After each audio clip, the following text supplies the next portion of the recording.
Modern therapy आहेत, medicines आहेत, त्या मेडिसिन्स मध्ये सुद्धा स्वमूत्राचा किंवा यमूत्राचा वापर केला जातो. येस तर येस बरेच बरेच लोक असं म्हणतात की डॉक्टर म्हणतात की तुमचं ठीक आहे, वेद उपनिषदांमध्ये सांगितलंय, वेगवेगळ्या धर्मग्रंथांमध्येचा उल्लेख आहे, पण आज आमचं मॉडर्न विज्ञान हे का सांगत नाही असं लोक एक्झॅक्टली generally आपलाही प्रश्न मगाशी विचारतात. प्रश्न तोच हाच होता की आज की का नाही का सांगितलं. सांगत नाही किंवा माझा स्पेशालिस्ट डॉक्टर मला का सांगत नाही.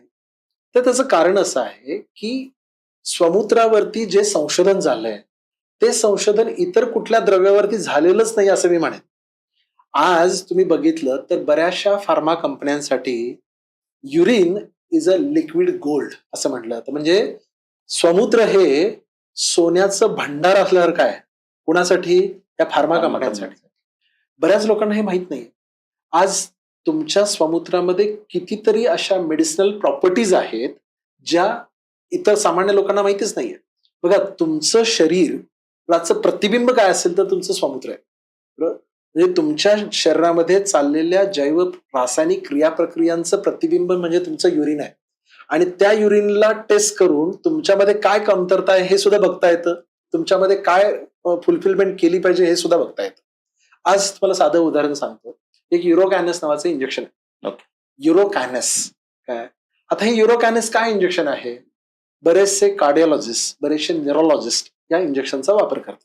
आता हे एक इंजेक्शनची किंमत 3,500 रुपये असते. काय करतं इंजेक्शन, एखाद्याला हार्ट अटॅक आला, एखादं कार्डिओलॉजिकल इन्फेक्शन झालं किंवा न्यूरोलॉजिकल काही इन्फेक्शन झालं, एखादा पॅरालिसिस सारखा अटॅक आला, म्हणजे काय होतं की तुमच्या रक्तवाहिनीमध्ये कुठेतरी रक्ताची गुठळी आलेली असते आणि त्यामुळे पुढे रक्तप्रवाह नाही झाल्यामुळे एखादा पॅरालिसिसचा अटॅक येऊ शकतो किंवा हार्ट बंद होण्याचा धोका असतो. मग अशा वेळेला हे इंजेक्शन टोचलं जातं. आता एका इंजेक्शनची किंमत 3,000 रुपये आहे. काय करतं, ते गुठळी विरघळवण्याचं काम. आता तुम्ही म्हणाल यात काय आहे, युरोकॅनस हे इंजेक्शन हे एक एन्झाईम आहे जे तुमच्या माझ्या युरिनमध्ये सापडतं. आता सायन्सनं काय केलंय की विज्ञानानं तुमच्या मूत्रातून हे युरोकॅनस बाजूला केलंय आणि त्याचं इंजेक्शन बनवलंय. आणि ज्याच्या शरीरामध्ये असं रक्तची गुठळी आली आहे त्याला हे टोचलं गेलंय. तुम्ही युरोकॅनस इंजेक्शन घ्या केमिस्ट शॉप मधून, त्याच्यातलं एक ब्रोशर असतं ते काढा आणि त्याच्या कंटेंटमध्ये वाचा काय लिहिलंय. त्यात लिहिलेलं असेल, this injection is made out of human urine. मानवी मूत्रापासून बनवलेलं इंजेक्शन आहे.